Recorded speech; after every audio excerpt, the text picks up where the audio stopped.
Kemudian kata Allah Subhanahu wa taala, "Walal akhiratu akbaru darajatin wa akbaru tafdila." Di akhirat lebih lagi daripada itu. Sebagaimana kita bisa menilai, lihat tingkatan-tingkatan berlevel-level di dunia, di akhirat lebih banyak lagi levelnya. Nah, kalau kita sudah nyaman di dunia dengan level tertentu yang menurut kita alhamdulillah, ya, maka jangan sampai level di akhirat kita di bawah, itu yang bahaya. Jangan sampai kita di bawah. Dan itu semuanya mungkin terjadi. Makanya Allah Subhanahu wa taala berfirman di surat Al-Waqiah, kata Allah Subhanahu wa taala, khafidatu idza waqa'atil waqi'ah laisa liwaqa'atiha kadhibah khafidatur rafi'ah idza rujjatil ardu rajja. Kata Allah, jika tiba hari kiamat tidak ada yang bisa menolak terjadinya hari kiamat.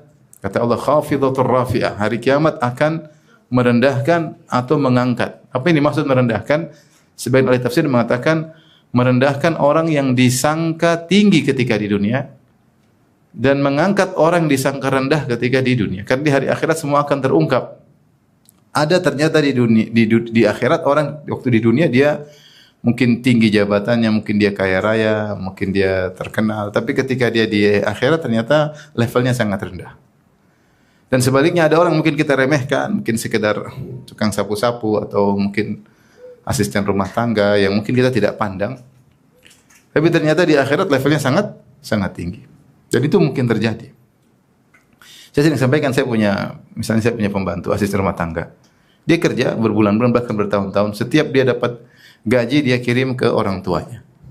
Maksudnya kita mungkin tidak bisa seperti dia, 100% penghasilan kita kasih orang tua. Ternyata ada orang yang mungkin kita tidak pandang dia, ternyata dia kerja keras, jadi asisten rumah tangga, diomelin sama majikannya, kemudian capek, letih, kurang tidurnya, ternyata hasilnya 100% dia berikan pada orang tuanya. Mungkin pandangan kita dia rendah, tapi ternyata di akhirat mungkin dia punya istana yang hebat.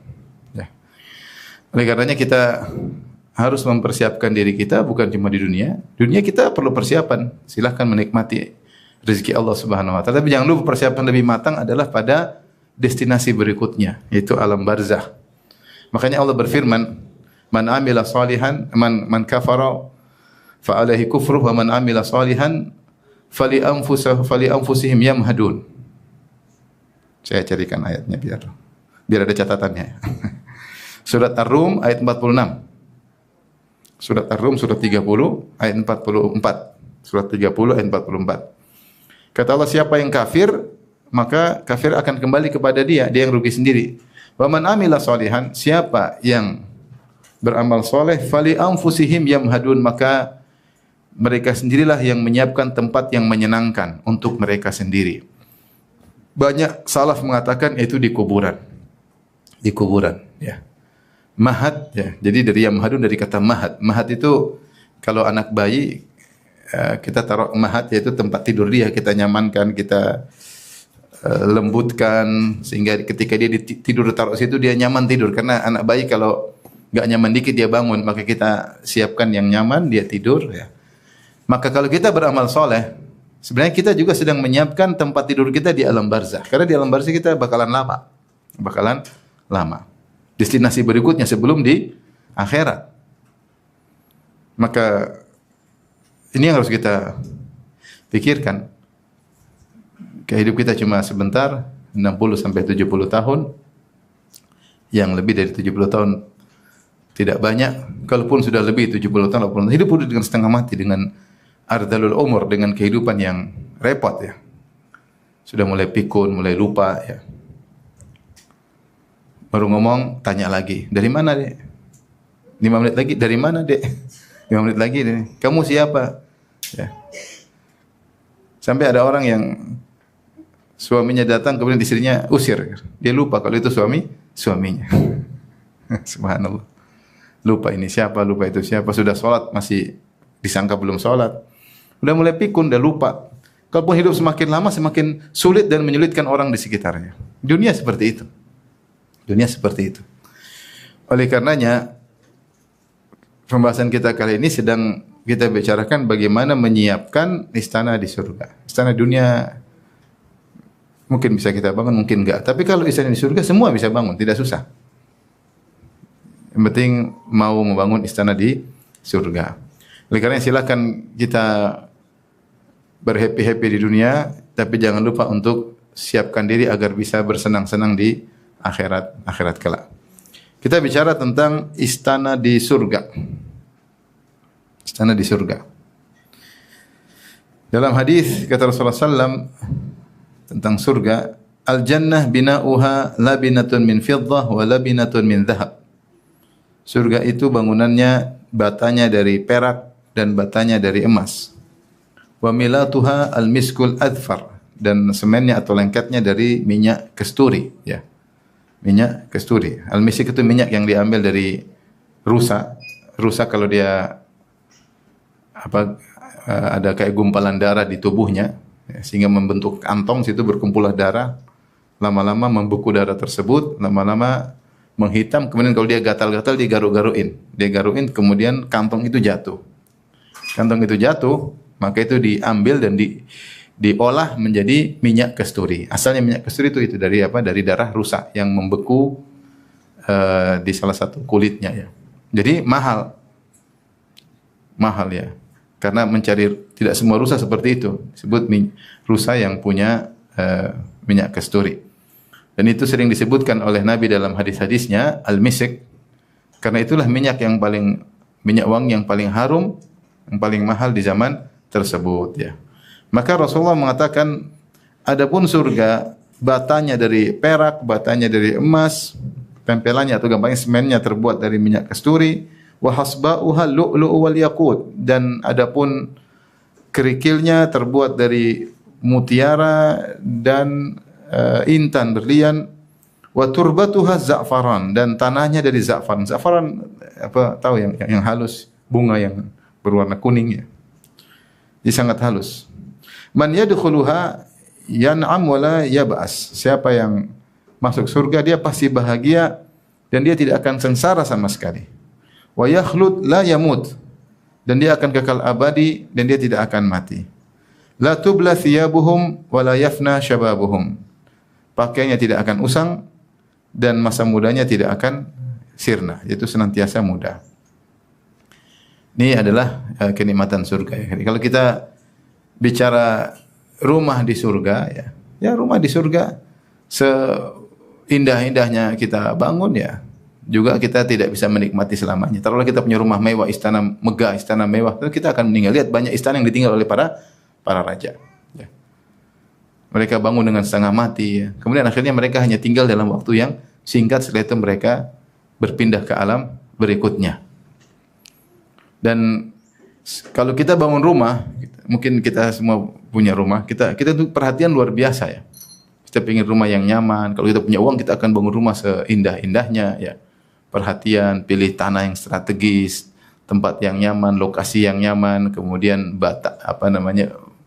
arsitek yang bagus, kadang kita rubah-rubah. Artinya perhatian terhadap rumah itu luar biasa. Cari tanah lokasinya di mana, kemudian kalau perlu kita ngutang supaya bisa rumah yang indah, ya. Toh kita hanya tinggal tidak lama. Tidak lama. Kalaupun kita semakin tua, kita tidak nyaman. Nikmat dunia mulai semakin sulit untuk kita rasakan. Nah, sekarang kita bicara tentang istana yang abadi. Hendaknya kita persiapkan diri kita untuk membangun istana di surga. Berikut ini ada beberapa amalan, ya, kalau bisa kita lakukan sebagiannya sesuai dengan kemampuan kita agar kita bisa punya istana di surga, ya. Perlu kerjasama suami istri dalam hal ini, ya. Kita semua ingin bahagia bukan cuma di dunia, bahagia juga di akhirat, ya. Taib yang pertama di antara amalan tersebut adalah membangun masjid. Kata Rasulullah SAW, "Man bana lillahi masjidan, banallahu lahu baitan fil jannah." Siapa yang membangun masjid karena Allah, maka Allah akan bangunkan baginya istana di surga. Di sini ada perkara yang harus kita ingat, ya. Pertama, hadis ini di antara salah satu hadis mutawatir, ya. Ad-Dawudi berkata, mimma tawatara hadithu man kadzab wa man bana lillahi masjidan wahtasab. Di antara hadis mutawatir adalah hadis siapa yang berdosa atas namaku, siapkan kaplingnya di neraka, Di antara hadis mutawatir, siapa yang bangun masjid karena Allah, Allah bangunkan istana baginya di surga. Hadis mutawatir maksudnya apa? Diriwayatkan oleh sahabat lebih dari 10. Diriwayatkan lebih dari 10 sahabat. Ketika yang meriwayatkan sangat banyak, menunjukkan Nabi sering menyampaikan hadis tersebut. Berarti Nabi sering memotivasi untuk bangun masjid karena Allah Subhanahu wa taala. Jadi kalau kau punya rezeki, punya uang, punya kemampuan, bangunlah masjid. Karena kau bangun masjid, kau akan dapat istana di surga. Karena yang meriwayatkan hadis lebih dari 10 sahabat, menunjukkan Nabi sering mengulang-ulangi motivasi tersebut. Ya.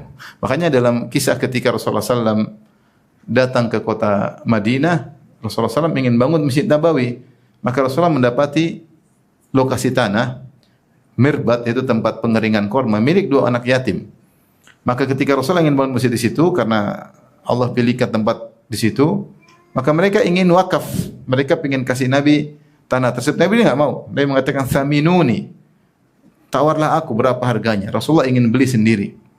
Padahal biasanya kalau ada yang sedekah, Rasulullah apa? Terima. Tapi kan untuk bangun masjid, Rasulullah tidak mau. Rasulullah ingin beli sendiri karena dia ingin dia punya pahala di situ. Dia punya pahala di situ. Maka Rasulullah SAW beli, Rasulullah kemudian bangun, jadilah Masjid Nabawi. Ya. Di sini, jadi ketika Rasulullah SAW sering menyampaikan hadis ini, maka banyak sahabat yang meriwayatkan, lebih dari 10 sahabat. Kata Nabi SAW, "Man bana lillahi masjidan." Siapa yang bangun masjid karena Allah. Ini ada syaratnya, harus karena Allah. Harus karena Allah. Kalau tidak karena Allah, maka tidak ada faedahnya. Oleh karenanya, di antara hal yang rawan diingatkan oleh Ibnu Hajar rahimahullah, ketika seorang bangun masjid, kemudian dia pasang namanya sendiri, itu sebenarnya bukan dakwah, yang penting ikhlas. Tapi rawan ketika misalnya saya bangun masjid Firanda, kan gimana? Gimana gitu ya? Mau bilang ikhlas, kayaknya enggak juga. Antara ikhlas dan riya ya. Sehingga orang semua tahu bahwasanya yang bangun adalah saya. Ya. Ini hati-hati, bukannya dilarang, tetapi waspada. Ini kan oleh Ibnu Hajar rahimahullah, karena masjid itu milik Allah. Semua masjid adalah milik Allah. Wa annal masajida lillah. Masjid semuanya milik Allah. Makanya kalau kita bangun masjid, wakaf itu milik Allah, bukan milik kita lagi. Mungkin kita boleh mengelola sebagai DKM-nya, sebagai yayasan pengelola, tapi itu masjid milik Allah, bukan milik kita lagi. Makanya zaman dahulu masjid tanpa nama. Masjid itu dinisbahkan kepada lokasi untuk membedakan, seperti Masjid Quba karena dibangun di daerah Quba. Masjid Bani Zuraik karena dibangun di daerah Bani Zuraik. Masjid Nabawi karena Nabi SAW yang membangunnya ya, langsung menangani langsung ya. Jadi dulu nama-nama masjid untuk pembeda ya. Jadi tidak dinamakan dengan nama pembangunnya ya. Tidak dinamakan dengan apa? Pembangunnya, tidak dinamakan dengan, karena masjid semuanya milik siapa? Allah Subhanahu wa taala. Ini poin yang sangat krusial, sangat penting. Karena kita kalau bangun masjid, kita butuh duit yang sangat banyak. Kalau ternyata kita tidak ikhlas, rugi besar. Seandainya kalau kita tidak ikhlas cuma 0, masih mending. Ternyata orang yang riya bukan cuma 0, dia minus. Dia diancam masuk neraka. Ini bahayanya riya. Bahayanya riya.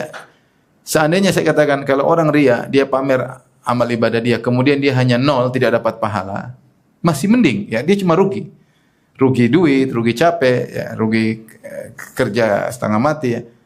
Tapi masalahnya kalau orang riya bukan cuma 0, bahkan dia minus, dia diancam dengan neraka jahanam ya. Maka hati-hati ketika bangun masjid, harus karena Allah. Man bana lillahi masjidan, maka apa balasannya? Banallahu lahu baitan fil jannah, maka Allah akan bangunkan bagi dia rumah di surga. Rumah maksudnya istana. Semua dalam hadis kalau disebut rumah maksudnya apa? Qasran, maksudnya istana. Istana, tentu istana dunia tidak sama dengan istana di akhirat. Sangat berbeda jauh. Maka siapa yang diberi kelebihan rezeki, jangan lupa untuk bangun masjid. Sebagian orang Masya Allah diberi kemudahan oleh Allah dan hobi bangun masjid. Bangun sini, bangun sana, dia diberi kelapangan harta. Saya punya kawan ada seperti itu, bangun masjid satu. Kalau masjid itu bangun masjid sudah puluhan miliar, bangun lagi puluhan miliar lagi, bangun sekarang lagi membangun masjid lagi. Hobi, di mana? Hobi, alhamdulillah. Ya kalau bangun masjid nggak pengen dikenal sama orang, ya, nggak pengen dikenal sama orang. Allah kasih kemudahan. Ya, ada orang dibukakan kelapangan hati untuk membangun rumah Allah Subhanahu wa taala. Ya.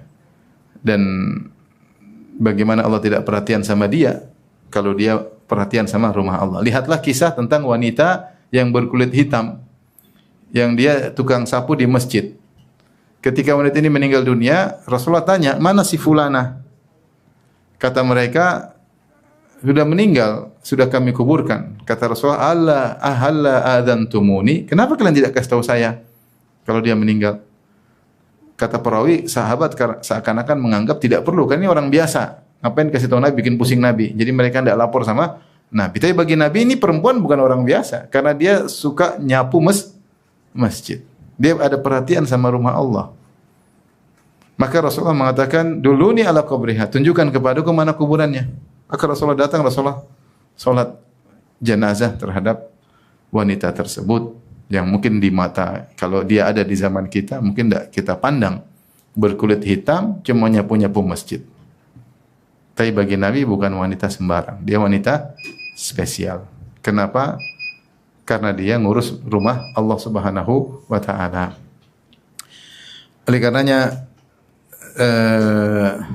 ini sangat penting ya, kalau yang punya rezeki jangan lupa untuk bangun masjid. Taib.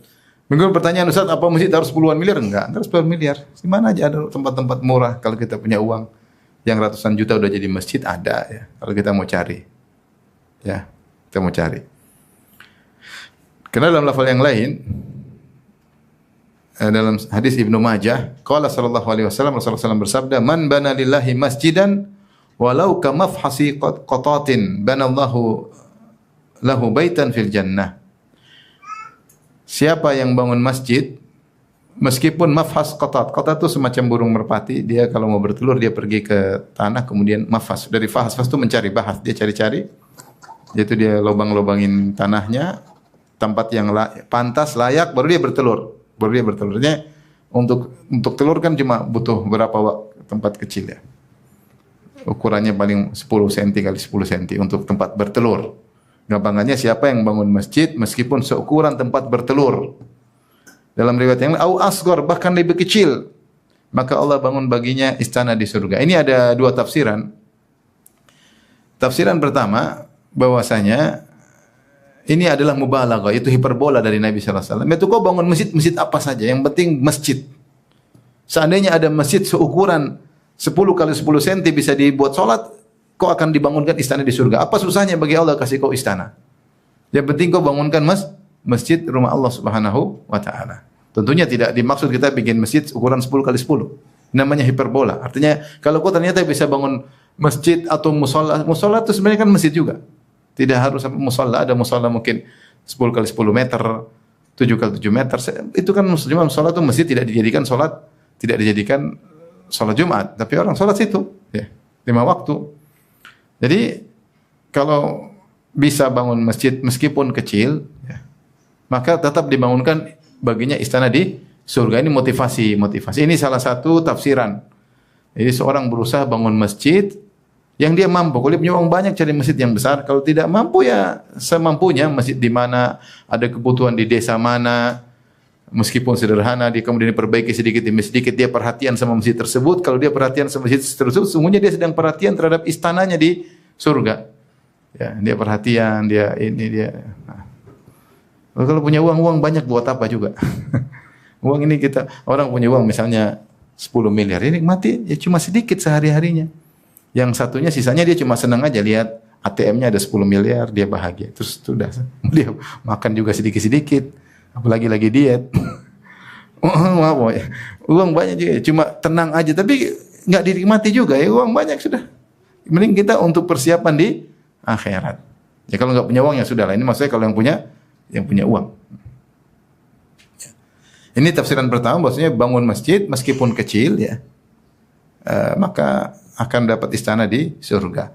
Tafsiran kedua, maksudnya siapa yang ikut musahamah, ikut andil dalam bangunan masjid, ya meskipun sedikit, ya mungkin cuma dia beli 1 bata, insya Allah dia ada kebagian istana di surga. Tentunya istana satu berbeda dengan istana yang lain. Tapi kemampuan dia untuk ikut andil, punya saham dalam membangun masjid, ya. Jadi kalau bisa kita bangun sendiri itu yang terbaik, tapi kalau enggak mungkin kita seberapa yang bisa kita kasih ya. Seberapa yang bisa kita kasih. Oleh karenanya ini salah satu amal soleh yang luar biasa, yang butuh pengorbanan yang luar biasa, sedekah besar karena membangun masjid membutuhkan biaya yang besar, apalagi zaman sekarang ya. Tanah mahal, bangunan juga mahal ya. Tentunya kita nggak bikin masjid ala kadarnya. Kalau kita punya uang kita bikin masjid yang baik. Taib, ini pertama. Ya, makanya saya tujukan kepada mereka-mereka yang punya kelebihan rezeki, maka di antara infak terbaik, sedekah terbaik pada tempatnya yaitu untuk membangun masjid. Tapi di antara amal berikutnya ya, membaca surat Al-Ikhlas ya 10 kali ya. Qala sallallahu alaihi wasallam, Rasulullah bersabda, "Man qara'a qul huwallahu ahad asyra marrat banallahu lahu baitan fil jannah." Siapa yang baca qul huwallahu ahad 10 kali maka Allah bangunkan baginya di surga ya. Dalam riwayat yang lain, "Man qara'a qul huwallahu ahad hatta yakhtimaha asyra marrat banallahu lahu qasran fil jannah." Siapa yang baca Al-Ikhlas, surat Al-Ikhlas 10 kali sampai khatam, maka Allah bangunkan baginya istana di surga. Hadis ini tentu ada perselisihan di kalangan para ulama, ada yang mengatakan hadisnya hasan, ada yang mengatakan hadisnya dhaif. Tapi kita bilang fadlullahi wasi', karunia Allah luas, apa susahnya bagi Allah memberi ganjaran besar karena amalan yang sepele. Kita tahu baca Al-Ikhlas mudah ya. Kita sudah sering baca juga ya. Mudah-mudahan kebagian ya, dapat istana di surga gara-gara baca surat apa? Al-Ikhlas. Ya. Ustaz, saya pingin yang ini aja, yang bangun masjid enggak, pelit namanya kalau punya uang. Dua-duanya ya. Tentu istana tidak sama dengan istana. Istana bermacam-macam, rumah bermacam-macam ya.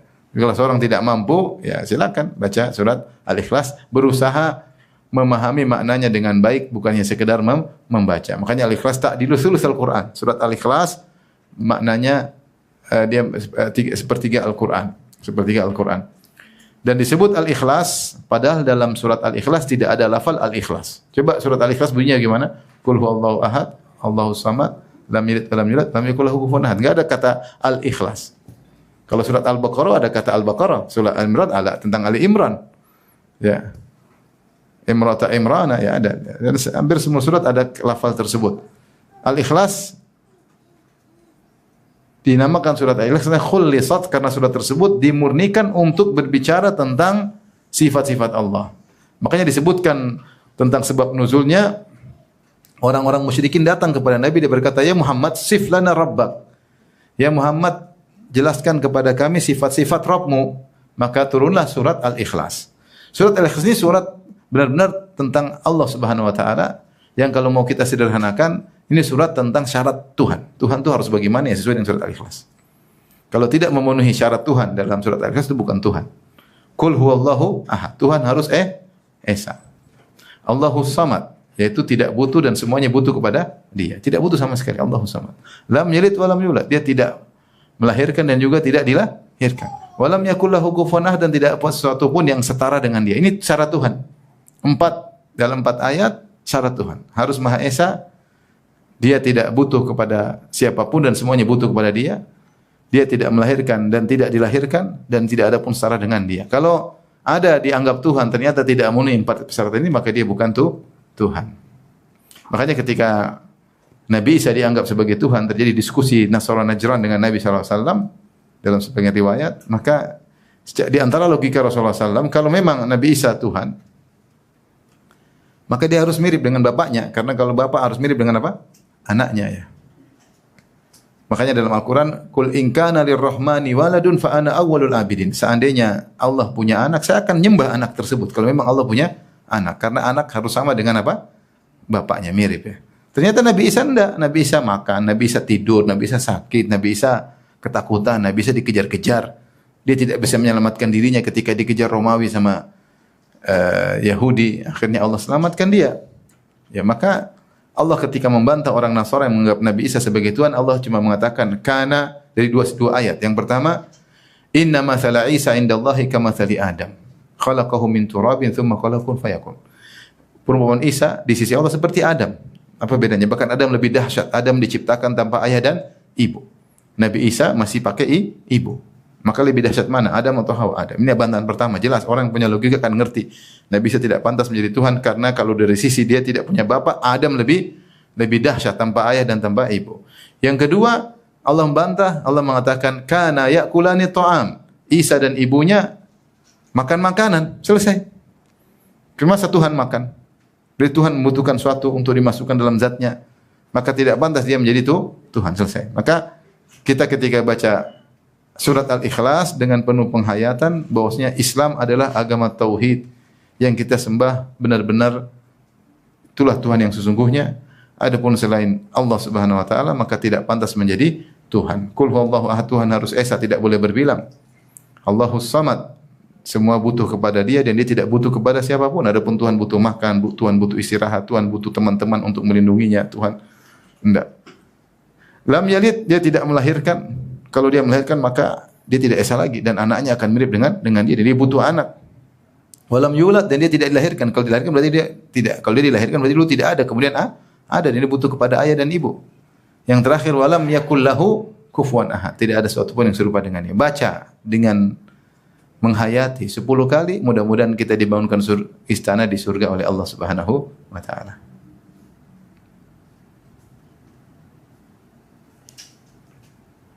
Boleh kita baca sebentar, 5 menit. Boleh ya? Biar kita mudah-mudahan dapat surga. Ayo kita baca di dalam hati masing-masing ya. Di sini. Allah.